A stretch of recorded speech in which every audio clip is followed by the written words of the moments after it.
Kalau Head of Academic Excellence ni, sebab dia berlainan sikit dengan Nature Harmony, sebab kita orang punya program, kita orang kena macam decide awal-awal sebelum mula SEM. So waktu dah awal-awal tu setiap JK bagi tahu okey apa program nak dibuat, and selepas tu tak boleh ubah dah. Macam tiba-tiba nak tambah program baru tak boleh.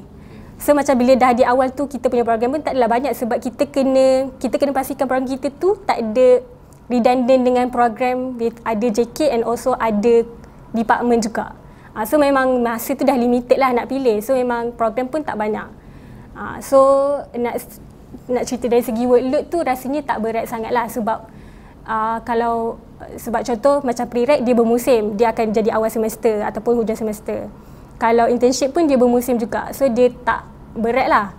Kalau macam kena jadi JK ataupun kena tolong macam biro lain untuk buat program tu pun, itu pun macam one off je, so dia tak berat sangat lah.